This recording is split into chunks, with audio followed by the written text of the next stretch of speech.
Hezbollah group വീണ്ടും ഇസ്രായേലിലെ നസ്രത്ത് നഗരത്തെ ആക്രമിച്ചു. അയൺ ഡോമിനെ പോലും തകർക്കാൻ പാകത്തിലുള്ള മിസൈൽ സംവിധാനം ഉപയോഗിച്ചുകൊണ്ടാണ് ആക്രമണം നടത്തിയത് എന്നും വലിയ രീതിയിലുള്ള നാശനഷ്ടങ്ങളാണ് ആ പ്രദേശത്തുണ്ടായത് എന്ന തരത്തിലുള്ള റിപ്പോർട്ടും പുറത്തു വന്നു. ഇടയ്ക്കിടയ്ക്കുള്ള ഒരു ഇടവേളയ്ക്കിടയിലാണ് ഇസ്രായേലിന് നേരെ ഹിസ്ബുല്ല ഗ്രൂപ്പിന്റെ ആക്രമണം ഉണ്ടായത്. പ്രതിരോധിക്കാൻ വേണ്ടി സാധിച്ചിട്ടില്ല എന്ന തരത്തിലൊക്കെ പ്രാദേശിക റിപ്പോർട്ട് പുറത്തു വരികയും ചെയ്യുന്നുണ്ട്. അപ്പൊ ഇപ്പോഴുള്ള പരമാവധി കാര്യങ്ങൾ മുഴുവനും ഗസയെ കേന്ദ്രീകരിച്ചാണ് നടക്കുന്നത് എന്നതിനാൽ ഗസയിലുള്ള നാശങ്ങളും നഷ്ടങ്ങളും മരണവും അതുമായി ബന്ധപ്പെട്ടാണ് മീഡിയകളൊക്കെ കവറേജ് ചെയ്തുകൊണ്ട് റിപ്പോർട്ട് ചെയ്യുന്നതിനുള്ള കാര്യം നമുക്കറിയാം. അതിന്റെ ഇടയിൽ ഈ അക്രമം നടക്കുന്നത് യഥാർത്ഥത്തിൽ ഇസ്രായേലാണ് പുറം ലോകത്തെ അറിയിക്കേണ്ടത്. ഇസ്രായേൽ മീഡിയകൾക്ക് വലിയ നിയന്ത്രണം ഏർപ്പെടുത്തിയതിനാൽ ഹിസ്ബുല്ല ഗ്രൂപ്പിന്റെയോ ഹൂത്തികളുടെ അക്രമം കൊണ്ട് ഉണ്ടാകുന്ന നാശത്തെക്കുറിച്ചുള്ള ഒരു വിവരങ്ങളും പുറത്തു വരുന്നില്ല എന്നൊരു പ്രത്യേകത ഉണ്ട്. അൽ ജസീറ ചാനലുകൾ പൂട്ടിയതോടുകൂടി ആ ഭാഗത്ത് ന്യായവും സത്യസന്ധമായിരിക്കുന്ന ഒരു റിപ്പോർട്ടും കിട്ടാത്ത ഒരു പ്രത്യേക സാഹചര്യമാണ് യഥാർത്ഥത്തിലുള്ളത്. അതുകൊണ്ട് അവരുടെ അക്രമത്തെ അവർ തന്നെ വീഡിയോയിലൂടെ റെക്കോർഡ് ചെയ്തുകൊണ്ട് പുറംലോകത്തെ അറിയിക്കുന്ന വിവരങ്ങൾ മാത്രമാണ് യഥാർത്ഥത്തിൽ റിപ്പോർട്ടായിട്ട് പുറത്തു വരുന്നത്. അതും ചില മീഡിയകൾ മാത്രമാണ് റിപ്പോർട്ട് ചെയ്യുക. അറേബ്യൻ മീഡിയകളിലൊക്കെ ആണ് കാര്യമായിട്ട് ആ റിപ്പോർട്ടുകൾ വരുന്നത്. യൂറോപ്യൻ മീഡിയകൾ വളരെ കുറവാണ്. അപ്പോൾ ഇവിടെ നടക്കുന്ന സംഭവം എന്ന് പറഞ്ഞാൽ ഓരോരോ ദിവസം ഇടവിട്ടെങ്കിലും ഹിസ്ബുല്ല ഗ്രൂപ്പിന്റെ അക്രമം ഇസ്രായേലിന്റെ ഭാഗത്തേക്ക് ഉണ്ടാകുന്നുണ്ട് എന്ന തരത്തിലാണ്. അവിടെ ഉണ്ടാകുന്ന നാശനഷ്ടത്തെക്കുറിച്ച് റിപ്പോർട്ട് പുറത്തു വരുന്നില്ലെങ്കിലും അവിടുത്തെ ജനങ്ങൾ വലിയ പ്രതിഷേധത്തോടു കൂടി ഈ കാര്യത്തെ സമീപിക്കുകയും യുദ്ധം നിർത്തണമെന്നും തങ്ങൾ സുരക്ഷിതരല്ല എന്ന ബോധ്യം തങ്ങൾക്കുണ്ടായിരിക്കുന്നു എന്ന കാര്യം തന്നെയാണ് യഥാർത്ഥത്തിൽ ഇസ്രായേലിലെ ജൂത വിഭാഗം ഗവൺമെന്റിനോട് പറയുന്നത്. പലസ്തീനെ സംബന്ധിച്ചിടത്തോളം അവർക്കൊരു സമാധാനപരമായിരിക്കുന്ന ഒരു നാളുകൾ ഉണ്ടെങ്കിൽ മാത്രമേ ഇസ്രായേലിനെ സംബന്ധിച്ചിടത്തോളം അവരും സുരക്ഷിതരാവുകയുള്ളൂ. അതല്ലാത്ത രീതിയിൽ ഈ അക്രമം അവിടെ എത്രത്തോളം നടക്കുന്നോ അതിന് ബദലായിരിക്കുന്ന അക്രമം എല്ലാ ഭാഗത്തിൽ നിന്നും ഇപ്പോൾ ഇസ്രായേൽ നേരെ ഉണ്ടായിരിക്കുന്നു. ഇതിനെ ഒരു ഘട്ടത്തിലും പ്രതിരോധിക്കാൻ വേണ്ടി അമേരിക്കക്കോ ബ്രിട്ടനോ സാധിക്കുന്നില്ല എന്നുള്ളത് ഏറെക്കുറെ ഉറപ്പായിരിക്കുകയാണ്.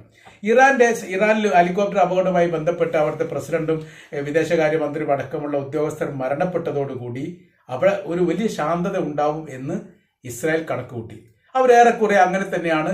പിന്നീട് ഗസയുമായിട്ടുള്ള റഫയുമായിട്ടുള്ള ഏറ്റുമുട്ടലിനെ ലോകം കണ്ടതും അങ്ങനെ തന്നെയാണ്. ഇനി പ്രതികരിക്കാൻ വല്ലാതൊന്നും ഈ ഇറാന്റെ മിലിഷ്യ വിഭാഗങ്ങൾ ഉണ്ടാവില്ല എന്നതിനാൽ തങ്ങൾക്ക് വളരെ സുഖകരമായ രീതിയിലുള്ള ആക്രമണം നടത്താൻ വേണ്ടി സാധിക്കും എന്നൊരു കണക്ക് കൂട്ടൽ യഥാർത്ഥത്തിൽ ഇസ്രായേലിനുണ്ടായിരുന്നു. അത് ഇവിടെ ഉക്രൈനും റഷ്യയും തമ്മിലുള്ള യുദ്ധവുമായി ബന്ധപ്പെട്ട് ഈ ഇസ്രായേലിന്റെ യുദ്ധത്തിന്റെ ആരംഭഘട്ടത്തിൽ ഈ റഷ്യ മനസ്സിലാക്കിയോ അങ്ങനെ തന്നെയാണ്. ലോകത്തിന്റെ ശ്രദ്ധ മുഴുവനും ഫലസ്തീനും ഇസ്രായേലുമായുള്ള യുദ്ധത്തിലേക്ക് തിരിഞ്ഞതുകൊണ്ട് തങ്ങൾക്ക് ഉക്രൈനെ വലിയ രീതിയിൽ ആക്രമണം നടത്താൻ വേണ്ടി സാധിക്കും എന്ന് കണക്കുകൂട്ടുകയും ആ രീതിയിലുള്ള അക്രമം വ്യാപിപ്പിക്കുകയും ചെയ്തിരുന്നു. പ്രതിരോധിക്കാൻ പരമാവധി ഉക്രൈൻ സാധിച്ചു എന്നുള്ളത് മറ്റൊരു കഥ. എന്നാൽ അതിന് സമാനമായിരിക്കുന്ന ഒരു സ്ഥിതിവിശേഷം ഉണ്ടായിരിക്കുന്നു എന്നുള്ളതും ഇറാനെ സംബന്ധിച്ചിടത്തോളം അവർക്ക് വലിയ രീതിയിലുള്ള നഷ്ടങ്ങളാണ് ഇറാന്റെ പ്രസിഡന്റിന്റെയും വിദേശകാര്യ മന്ത്രിയുടെയും മരണത്തോടനുബന്ധിച്ചുണ്ടായത് എന്നതിനാൽ വല്ലാതൊന്നും നൂറ് നിൽക്കാൻ വേണ്ടി തൽക്കാലത്തേക്ക് ഇറാന് സാധിക്കില്ല എന്ന കണക്കുകൂട്ടൽ റഫേലേക്കുള്ള ആക്രമണം വ്യാപിപ്പിച്ചു. എന്നാൽ അത് ഹൂത്തികളെ സംബന്ധിച്ചിടത്തോളം ഹിസ്ബുല്ല ഗ്രൂപ്പിനെ സംബന്ധിച്ചിടത്തോളം എന്തൊക്കെ ദുരന്തങ്ങളോ വിഷയങ്ങളോ ഈ യുദ്ധവുമായിട്ട് ബന്ധപ്പെട്ടുണ്ടായാലും തങ്ങളുടെ അക്രമങ്ങൾക്ക് നിയന്ത്രണങ്ങൾ ഉണ്ടാവില്ലെന്നും അക്രമത്തിന്റെ ശക്തി കുറയില്ലെന്നും അവർ കണക്ക് കൂട്ടുകയും ആ കണക്ക് കൂട്ടിയതിനനുസരിച്ചിട്ടുള്ള ആയുധ സംവിധാനങ്ങൾ അവർ സ്വരൂപിക്കുകയും ചെയ്തിരിക്കുന്നു എന്നാണ് ഈ ഇറാന്റെ സ്ഫോടനവുമായിട്ട് ബന്ധപ്പെട്ട ഇറാന്റെ ദുരന്തവുമായി ബന്ധപ്പെട്ടതിന് ശേഷമുള്ള ഹിസ്ബുല്ല ഗ്രൂപ്പിന്റെയും ഹൂത്തികളുടെയും അക്രമവുമായി ബന്ധപ്പെട്ട് നമുക്ക് മനസ്സിലാക്കാൻ വേണ്ടി സാധിക്കുന്നത്. അപ്പോൾ ഈ ഒരു യുദ്ധമാകുന്ന സമയത്ത് വലിയ രീതിയിലുള്ള അപകടങ്ങളും ദുരന്തങ്ങളും ഒക്കെ ഉണ്ടാവാനുള്ള സാധ്യത മുൻകൂട്ടി മനസ്സിലാക്കിക്കൊണ്ട് അതിനോടനുബന്ധിച്ചുള്ള ആയുധ ശേഖരങ്ങളും യുദ്ധം ചെയ്യാനുള്ള സംവിധാനങ്ങളും ഈ വിഭാഗങ്ങളൊക്കെ ഒരുക്കൂട്ടിയിരിക്കുന്നു എന്നുള്ളത് ഏറെക്കുറെ നമുക്ക് മനസ്സിലായി വരുന്ന കാര്യമാണ്. അതുകൊണ്ടാണ് ഇവിടെ ഈ ഹിസ്ബുല്ല ഗ്രൂപ്പിനെ സംബന്ധിച്ചിടത്തോളം വലിയ രീതിയിലുള്ള ആക്രമണങ്ങൾ അവർ പറഞ്ഞ കാര്യം ആദ്യഘട്ടത്തിൽ അവർ പറഞ്ഞ കാര്യം എന്നാണോ പലസ്തീൻ സ്വാതന്ത്ര്യമാകുന്നത് വരെ തങ്ങൾ ആക്രമിച്ചു കൊണ്ടേയിരിക്കും എന്നാണ്. തങ്ങളുടെ ഭൂമിയിൽ നിന്നാണ് നിങ്ങൾ യുദ്ധം ചെയ്യുന്നത് എന്നതിനാൽ നിങ്ങളുടെ ഭൂമി ഇല്ലാതാക്കുക എന്നുള്ളതും നിങ്ങളെ ആക്രമിക്കുക എന്നുള്ളതും തങ്ങളുടെ വിശ്വാസത്തിന്റെ ഭാഗമാണ്. വിട്ടുവീഴ്ചയ്ക്ക് തങ്ങൾ തയ്യാറല്ല. ആദ്യഘട്ടത്തിൽ ഈ ഹമാസുമായിട്ടുള്ള വിഷയം ഉണ്ടായ സമയത്ത് ആദ്യഘട്ടത്തിൽ തന്നെ ഹിസ്ബുല്ല ഗ്രൂപ്പുമായിട്ട് ഒരു കരാർ വ്യവസ്ഥ ഉണ്ടാക്കാൻ വേണ്ടി ഇസ്രായേൽ പലഘട്ടം ശ്രമിച്ചിരുന്നു. ഇപ്പൊ വിഷയം എന്ന് പറയുന്നത് ഞങ്ങളും പലസ്തീനും തമ്മിൽ അല്ലെങ്കിൽ ഞങ്ങളും ഹമാസും തമ്മിലുള്ള വിഷയമാണ്. അതിൽ നിങ്ങൾ ഇടപെടരുത്, നിങ്ങൾ മാറി നിൽക്കണം, ഇത് ഞങ്ങൾ തന്നെ അടിച്ചു തീർത്തോളാം എന്ന തരത്തിലാണ്.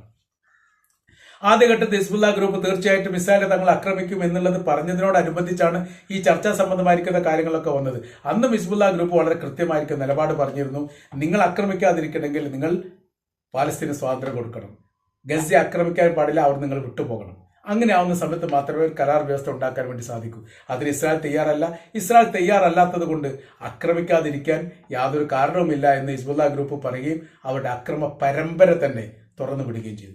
ആ കാര്യങ്ങളാണ് നമ്മൾ പിന്നീടുള്ള ഘട്ടങ്ങളിലൊക്കെ കണ്ടത്. അപ്പോൾ ഇപ്പോൾ അതിന്റെ സ്ഥിതി എന്ന് പറയുന്നത് ഇസ്രായേലിനെ സംബന്ധിച്ചിടത്തോളം അവർക്ക് ആയുധത്തിന്റെ പ്രതിരോധ സംവിധാനത്തിന്റെ ഏറ്റവും ശക്തമായിരിക്കുന്ന കേന്ദ്രം എന്ന് പറയുന്നത് അയൺ ഡോം സംവിധാനമാണ്. അപ്പോൾ ഈ ഹിസ്ബുള്ള ഗ്രൂപ്പിനെ സംബന്ധിച്ചിടത്തോളം ഈ അയൺ ഡോം സംവിധാനം എങ്ങനെ തകർക്കാൻ പറ്റും എന്നാണ് അവർ ആദ്യഘട്ടത്തിൽ യുദ്ധത്തിന് മുൻപേ പഠിച്ചിരിക്കുന്നത്.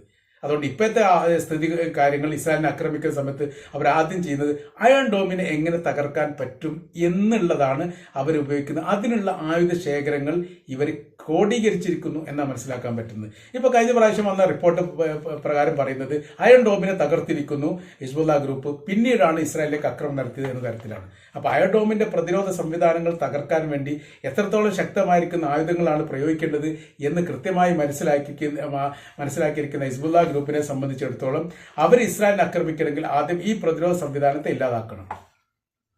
ഒന്നുകിൽ തുടർച്ചയായ രീതിയിൽ അവർ ആക്രമണം നടത്തിക്കൊണ്ടേയിരിക്കും. അപ്പോൾ ഇതിൽ നിന്ന് അയൺ ഡോം സംവിധാനം 60ഓളം അക്രമമാണ് പ്രതിരോധിക്കാൻ ഒരേ സമയത്ത് പറ്റുക. അപ്പോൾ 60ൽ അധികം അക്രമം നടത്തുന്ന സമയത്ത് ഇത് കൺഫ്യൂഷൻ ആയിപ്പോവും എന്ത് ചെയ്യണമെന്നുള്ളത്. അങ്ങനെ തകർക്കും. അതല്ലെങ്കിൽ ഈ അയൺ ഡോം സംവിധാനത്തെ തകർക്കാൻ പറ്റിയിരിക്കുന്ന നൂതന സംവിധാനങ്ങൾ ഒരു പക്ഷേ ഹിസ്ബുള്ള ഗ്രൂപ്പിന്റെ കൈവശത്തിലുണ്ടാവും. ഈ രീതിയിലാണ് ഈ കാര്യങ്ങളൊക്കെ പോകുന്നത്. അപ്പോൾ അയൺ ഡോമിനെ തകർത്തുകൊണ്ട് ഇസ്രായേലിനെ ആക്രമിക്കാൻ പാകത്തിൽ യഥാർത്ഥത്തിൽ ലെബനാനിലെ ഹിസ്ബുള്ള ഗ്രൂപ്പ് പാകപ്പെട്ടിരിക്കുന്നു എന്നുള്ളത് ഏറെക്കുറെ ഉറപ്പാണ്. ഈ ഒരു ഭയപ്പാടും ഈ ഒരു പ്രയാസവും യഥാർത്ഥത്തിൽ ഇസ്രായേൽ അനുഭവിക്കുകയാണ്. അതായത് കരയുദ്ധവും ആകാശയുദ്ധവും കപ്പൽ യുദ്ധവുമായി ബന്ധപ്പെട്ട് 3 വിഭാഗങ്ങൾ, ഒന്ന് ഹമാസ് കരയിലൂടെയാണെങ്കിൽ ഹിസ്ബുള്ള ഗ്രൂപ്പ് ആകാശത്തിലൂടെയാണ്, ഹൂത്തികൾ കടലിലൂടെയാണ്. ഈ 3 വിഭാഗം ഒരേ സമയത്ത് ഇസ്രായേലിനെ ആക്രമിക്കുന്ന സമയത്ത് പ്രതിരോധിക്കാൻ വേണ്ടി അവർക്ക് സാധിക്കാത്ത വലിയ പ്രയാസം അവരിപ്പോൾ അനുഭവിച്ചുകൊണ്ടിരിക്കുകയാണ്. അതിൽ ഏറ്റവും അവർ ഭയപ്പാടുണ്ടാക്കുന്നതും അവർക്ക് പ്രതിരോധിക്കാൻ വേണ്ടി സാധിക്കാത്തതും അവരെ മാത്രം ലക്ഷ്യം വെച്ച് ആക്രമിക്കുന്നതും ഹിസ്ബുള്ള ഗ്രൂപ്പാണ്. ഹിസ്ബുള്ള ഗ്രൂപ്പിനെ സംബന്ധിച്ചിടത്തോളം അവരുടെ ലക്ഷ്യം എന്ന് പറയുന്നത് ആകാശം ഉപയോഗിച്ചുകൊണ്ട് ഇസ്രായേലിനെ ആക്രമിക്കുക എന്നുള്ളത് തന്നെയാണ്. അത് നമ്മുടെ ഹൂത്തികളിൽ എത്തുന്ന സമയത്ത് അവർ യഥാർത്ഥത്തിൽ ആക്രമിക്കുന്നത് കപ്പലിനെയാണ്. അത് ഇസ്രായേലിന്റെ കപ്പലിനെ മാത്രമല്ല, ഇസ്രായേലിന് സഹായം ചെയ്യുന്ന അമേരിക്കയുടെയും ബ്രിട്ടന്റെയും യൂറോപ്യൻ കപ്പലിനെയും ഒക്കെ ആക്രമിക്കുന്നത് കപ്പലുമായിട്ട് ബന്ധപ്പെട്ട മേഖലയാണത്. കരയായിട്ട് ബന്ധപ്പെടുന്ന സമയത്ത് ഈ ഹമാസിനെ സംബന്ധിച്ചിടത്തോളം അവരിപ്പോഴും ആക്രമണം നിർത്തിയിട്ടില്ല. ഓരോരോ അവസരം ഉണ്ടാവുന്ന സമയത്തൊക്കെ അവർ ആക്രമിച്ചു കൊണ്ടേയിരിക്കുന്നു. അങ്ങനെ 3 മേഖലയിലും വ്യത്യസ്തമായിരിക്കുന്ന ആക്രമണത്തെ പ്രതിരോധിക്കാൻ സാധിക്കാത്ത വലിയൊരു പ്രയാസത്തിലാണ് ഇസ്രായേൽ കുടുങ്ങിയിരിക്കുന്നത്. അവർക്ക് ഇട്ടുപോരാൻ പറ്റൂല, കൊണ്ടുപോരാൻ പറ്റൂല എന്ന സാഹചര്യത്തിലേക്ക് എത്തിയിരിക്കുന്നു. യുദ്ധം വിജയിക്കില്ലെന്ന് അവർ ആദ്യം തന്നെ പറഞ്ഞ കാര്യമാണ്. ഇനി ഇത് ഏത് മേഖലയിൽ അവസാനിക്കുമെന്ന് വല്ലാതൊന്നും കഴിയാതെ തുടർ ദിവസങ്ങളിൽ നമുക്ക് അറിയാൻ വേണ്ടി സാധിക്കുന്നതാണ്.